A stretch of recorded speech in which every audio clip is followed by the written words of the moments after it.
My name's Connor Bailey. I'm 32, born and raised in Grand Junction, Colorado, the kind of town where your neighbors wave whether they like you or not. I work as an auto tech at a Ford dealership. It's not glamorous, but it pays well, and I don't mind grease under my nails. It's honest work. Something about that matters to me. My wife, Emily, works part-time as a nurse at St. Mary's Medical. She's smart, far smarter than I'll ever be. She has this calm way of talking, like she's always got the full picture, and I'm still piecing it together. She's always been that way. Since college. Since before things got serious. We got married 4 years ago. Simple courthouse wedding. No fuss. No debt. No white dress or fairy tale drama. She always said she hated the idea of show weddings. I love that about her. She felt real. Grounded. The kind of woman who knew who she was and didn't need validation from Pinterest boards. We bought a small house on the west side, close to Lincoln Park. Painted it ourselves, a disaster of drips and missed spots, but it was ours. We fixed things slowly. We planned out baby names. We rescued a mutt named Copper from the shelter. We got into the habit of Sunday pancakes and Friday pizza. We were boring, in the best possible way. When Emily got pregnant, it felt right. No fanfare, no fireworks, just a quiet positive line on a stick and the look on her face that said, "Okay, here we go." I cried a little in the shower that night. Not out of fear. Just, wait. Responsibility. Joy, maybe. I don't know. It was blurry. She handled pregnancy like a goddamn champion. No whining. No weird cravings. Just appointments, vitamins, and soft belly rubs on the couch at night. We fought a few times, mostly about money, or her mom being overbearing, but nothing big. Still, something felt off. Not loud. Not obvious. Just a faint static in the background. Like the kind of silence that's too curated. She'd go on these long walks alone. She'd get home from shifts at the hospital and seem preoccupied. Sometimes I'd walk into the room and she'd change tabs on her phone like a teenager hiding texts. I didn't press. She was pregnant. I didn't want to be that guy, the paranoid, insecure husband who turns every raised eyebrow into a clue. Besides, I trusted her. She'd never cheated. Never even come close. Or at least, I had no reason to believe she had. Emily's due date was August 3rd. We were both praying she'd go into labor earlier. It had been a brutal summer, and she was miserable. I bought one of those mini AC units for the bedroom window, just so she could sleep at night. Her contractions started around 6 a.m. on July 31st, a Wednesday. She woke me up with that half-panic, half-laugh women get when their body finally makes the call. We packed our overnight bag. I helped her into the car. She gripped my hand the whole way to the hospital like it was the only thing tethering her to the planet. St. Mary's maternity ward was familiar ground for her. Some of the nurses already knew her. They smiled when we came in, calling her by name, checking her vitals, making comments about how nurses always make the worst patients. They settled her into room 210. I texted our families. Her mom was already halfway across town, ready to storm in with her cross necklace and peppermint gum. My parents were slower, driving in from Montrose, but excited. Emily was brave. I'll give her that. The contractions hit hard and fast, but she didn't scream. Just clenched her jaw, cursed softly, and told me I was breathing too loud. When they offered her the epidural, she refused at first, always the tough one. But by the 5th hour, she was shaking, and the nurse gave me the look. I nodded. The birth itself was chaos. Screams, blood, sweat, crying, all of it wrapped in that sterile hospital glow. And then, at 2:43 p.m., our son arrived. 10 fingers, 10 toes, a mop of dark hair. Healthy cry, healthy weight. Emily broke down sobbing. So did I. They cleaned him up, wrapped him tight in a blue blanket, and handed him to her first. She kissed his forehead and whispered something I couldn't hear. Then they gave him to me. And that's when everything changed. There was a bracelet on his ankle, standard hospital issue. Tiny plastic, white, with printed black text. I held him so carefully, cradling his head, staring down at this perfect little stranger. But my eyes kept drifting back to that damn bracelet. Patient name, Noah Lane. Mother, Emily Lane. Father, not applicable. I blinked. Emily's maiden name was Garner, not Lane. I knew that. We'd had arguments about her not taking my name, but she insisted on keeping her own for professional reasons. Lane? Where the hell did Lane come from? At first, I assumed it was a clerical mistake. I even laughed under my breath, figuring the nurses typed something wrong. But there was a chill crawling up the back of my neck.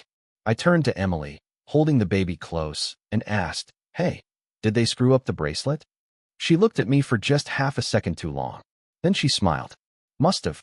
Probably auto-filled wrong in the system." I nodded.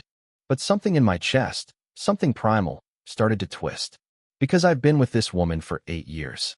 I know the difference between her, oops, smile, and her, I'm lying to your face smile. That wasn't an oops. That was something else. I didn't sleep that night. I sat in the pull-out chair beside the hospital bed, listening to Emily snore lightly, the baby nestled beside her in the clear bassinet. The machines beeped. The lights hummed. And all I could think about was the name. Lane. Not Garner. Not Bailey. Just Lane. I pulled out my phone and searched every hospital policy I could find.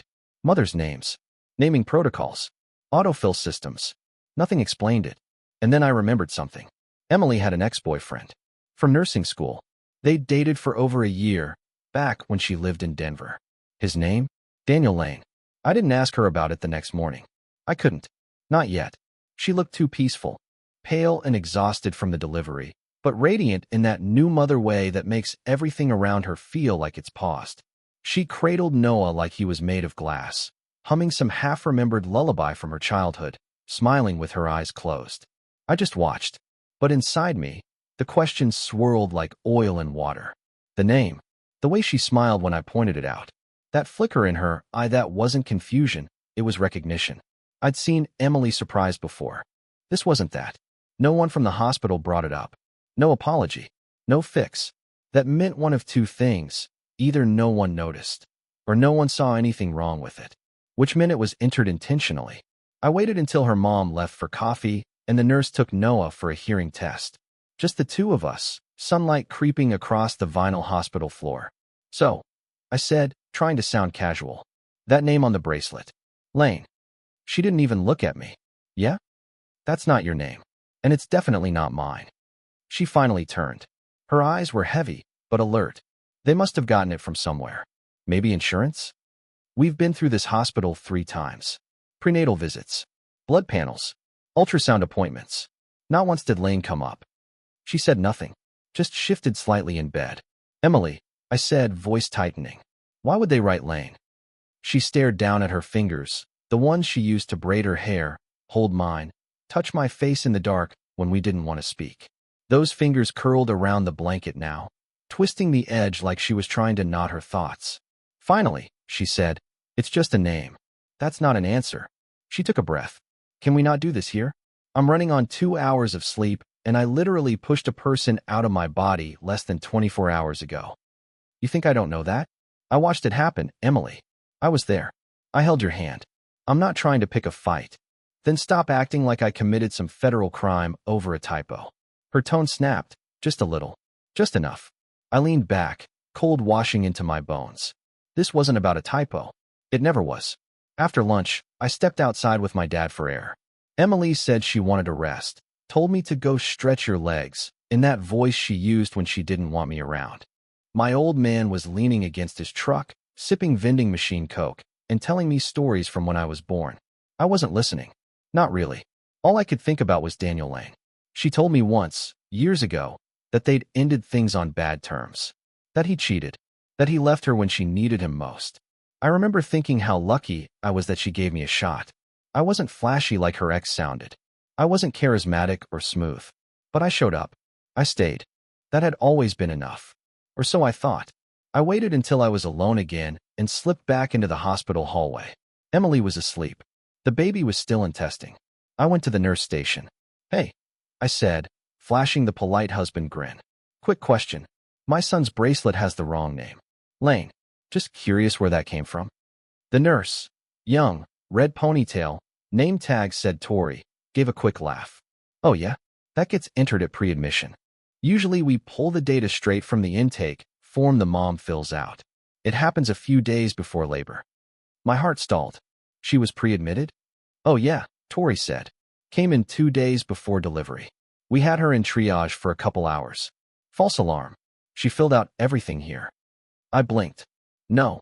She was home with me that whole day. Tori frowned. Well, maybe she stopped by after a doctor visit or something? Maybe. I lied and smiled like everything was fine. But it wasn't. She lied to me. She was here, without telling me, and gave them the name Lane. There was no medical reason to hide that. Unless she had another reason to come. I went back to her room. Emily was awake again, scrolling through her phone with that distracted softness new moms always seem to have. She didn't look up as I came in. Didn't say anything. Hey, I said carefully. Why didn't you tell me you came to the hospital 2 days ago? She froze. Just a beat. Then she looked up, voice cool. I didn't think it mattered. You didn't think I should know my wife had a false labor and went to the ER? It wasn't labor. Just Braxton Hicks. They told me to rest and hydrate. And you filled out pre-admission paperwork while you were here. Another pause. Yeah, they said it would save time later. And you gave them the name Lane. She flinched. Tiny, but real. I didn't mean to, she said. I was tired. I must have been distracted. Distracted enough to forget your own last name? She looked at me then, really looked. Her eyes weren't soft anymore. They were dark, shielded. You're blowing this out of proportion, Connor. Am I? I stepped closer. Because it feels like I'm being lied to in my own son's hospital room. You're being paranoid. I leaned in. Tell me, Emily, was Daniel here? She didn't say a word. Didn't need to. That silence told me everything I needed to know. I barely slept that night. The nurse brought Noah in every few hours for feedings, and Emily cooed over him like nothing had happened.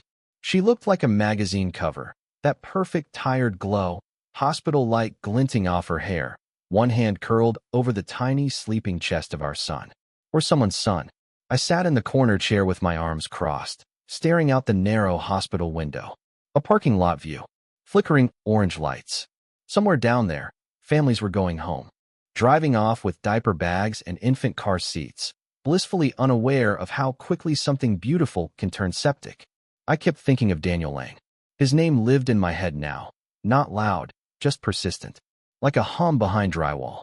I hadn't thought about him in years, not since Emily and I moved in together. I remembered asking about him once, during that early insecure phase of our relationship, when you still care who came before you.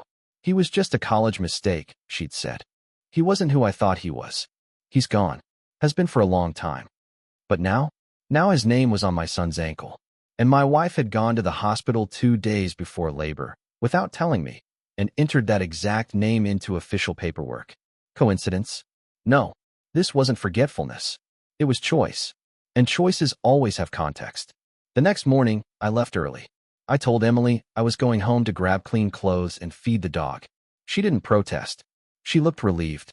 I stopped by the house, grabbed a change of clothes, then sat at the kitchen table and opened my laptop. I typed in Daniel Lane and the name of her nursing school, University of Colorado, Denver. First hit, LinkedIn profile. Daniel Lane, RN, BSN. Still in Colorado, but not in Denver anymore. His location was updated, Grand Junction, Colorado. My heart stuttered. I clicked deeper. Current employer, St. Mary's Medical Center. Same hospital. Same goddamn building. He'd been working there this whole time. In the same hospital where Emily did her part-time shifts. In the same facility where our son had just been born. She never told me. She told me he was gone. Erased. A closed chapter. But he was right there, in the building. I scrolled further, down to his public photos. There weren't many. He wasn't the social type. But I found one, a group shot from the hospital holiday party last year. Nurses in scrubs, holding plastic champagne flutes and candy canes. And there, on the left, his arm around someone's shoulder. Emily. No mistaking it. She was laughing, head tilted toward him, like she wasn't even aware the camera existed. Her hair was longer then, curled at the ends, cheeks flushed. She looked young, free, like a version of herself I hadn't seen in years. I stared at that photo for a long time.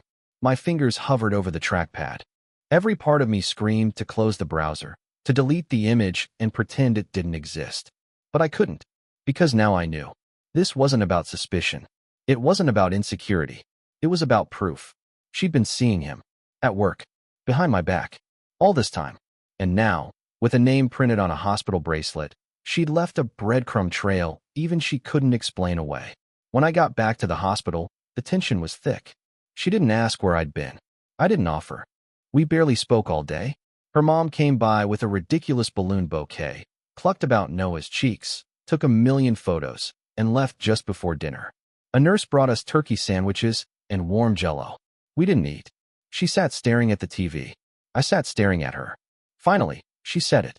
"So you went digging?" I didn't answer. "You know he works here, don't you?" That wasn't a question. I nodded. "I didn't want to lie," she said softly. "But you did." She flinched. "I didn't plan any of this. It just happened." I laughed. Quiet. Cold. That's what people say when they want to avoid accountability. I was alone, Connor. You were always tired. Always distracted. Oh, I'm sorry. Was I not emotionally available while working 60 hours a week to pay for your prenatal vitamins and nursery furniture? Her jaw clenched. I stood, pacing the room. So what?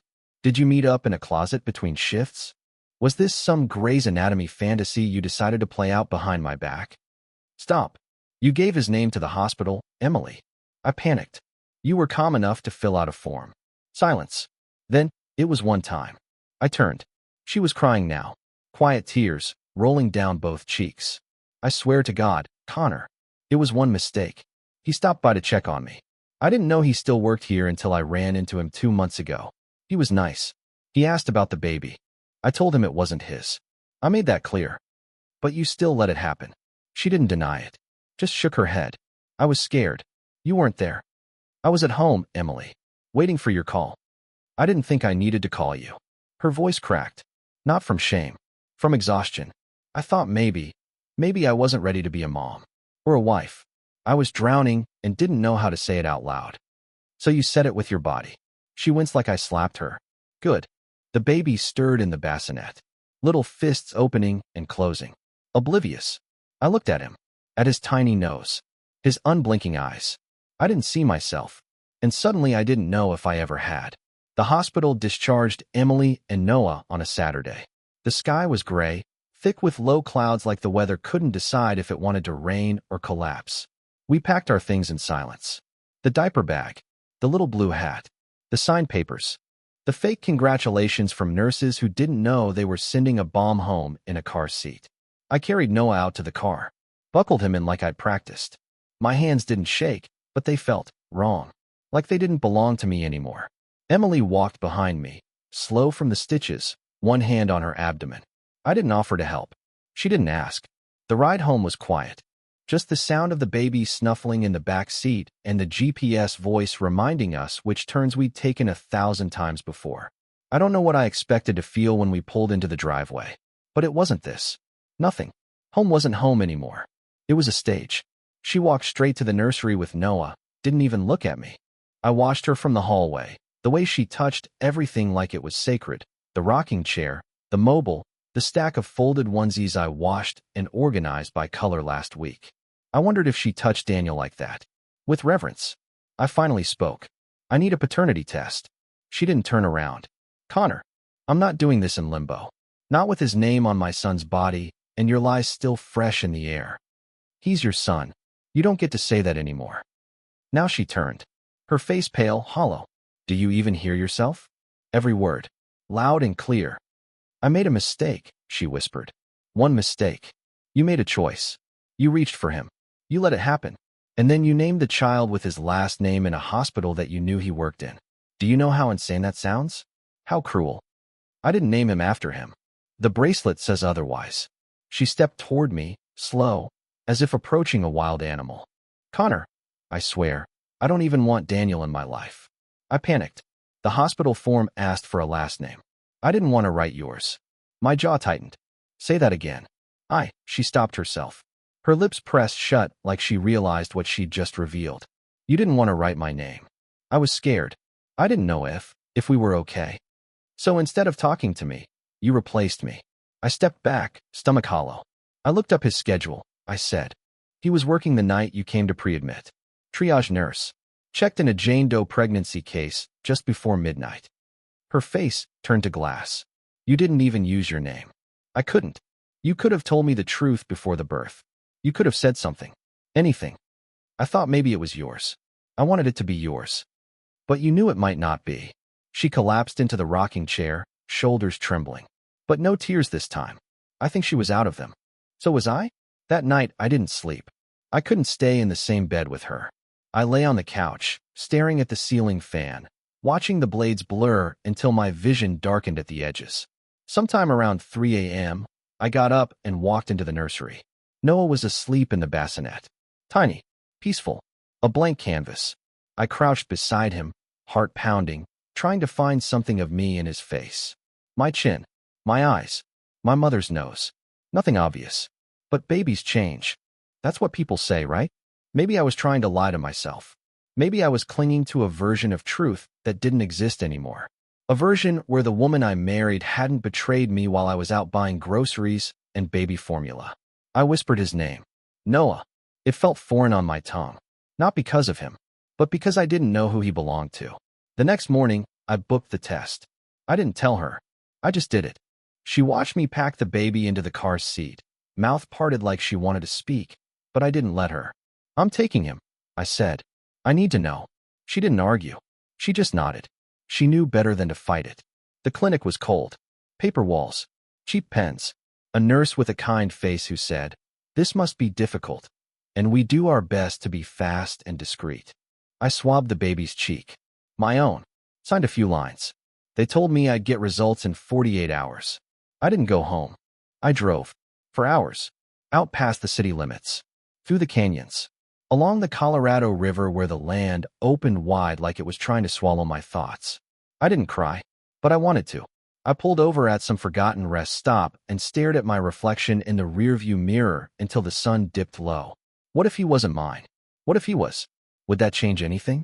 Would I ever be able to hold him again and not think about the way his mother clung to another man the night before he came into the world? When I came home that evening, Emily was in the nursery again. Same rocking chair. Same rhythm.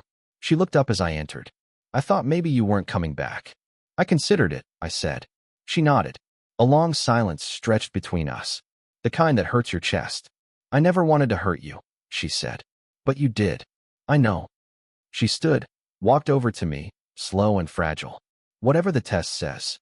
I want you to know something. What? You were a better man than he ever was. You still are. I stared at her. I didn't need to be better than him, Emily. I needed to be enough for you. She didn't respond. And I didn't forgive her. Not that night. Not ever. The results would come soon. But the truth? The truth had already arrived. I didn't open the results right away. They came in by email. Subject line clinical and gutless.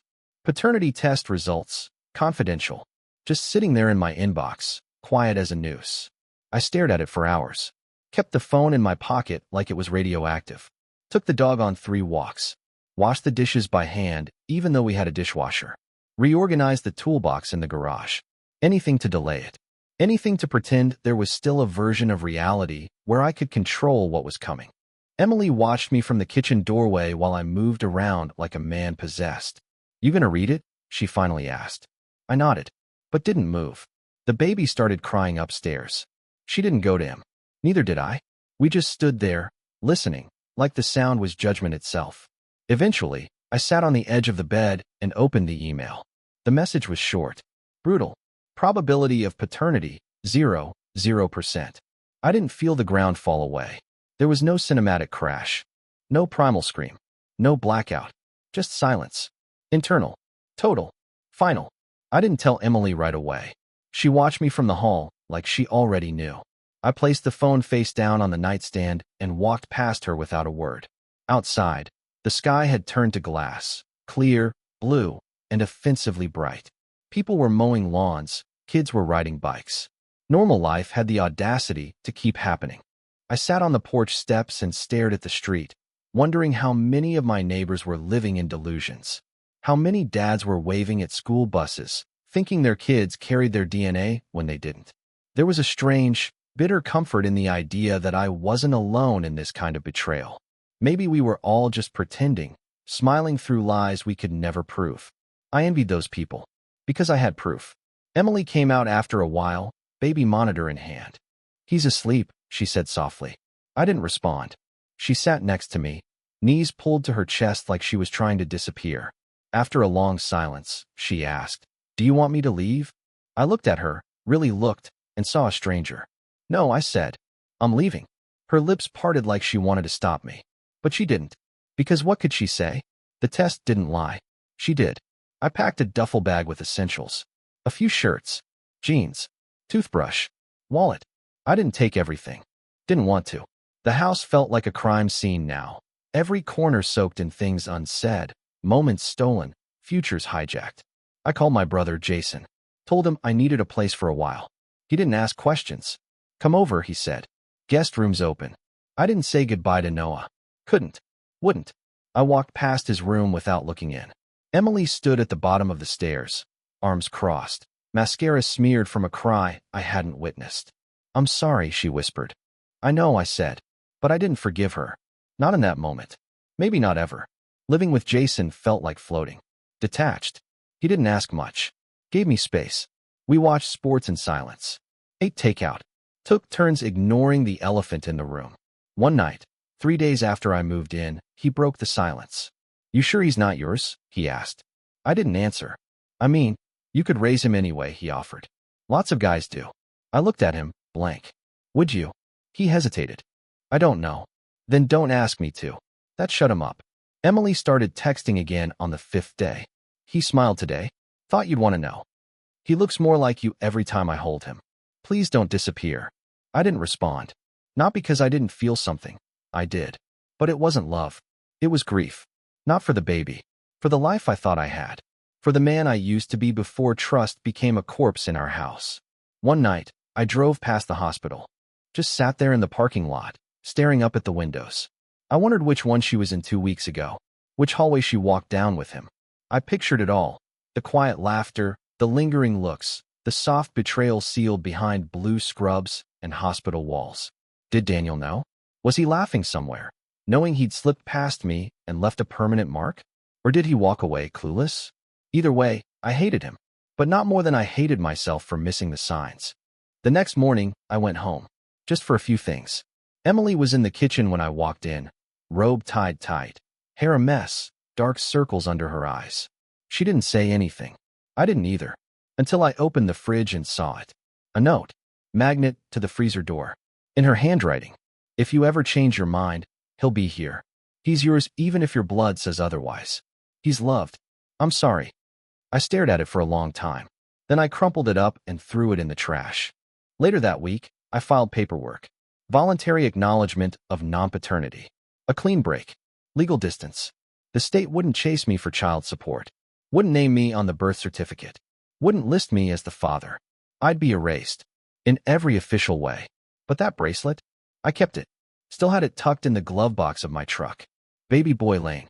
A souvenir from the day the world stopped lying. A name she couldn't explain away.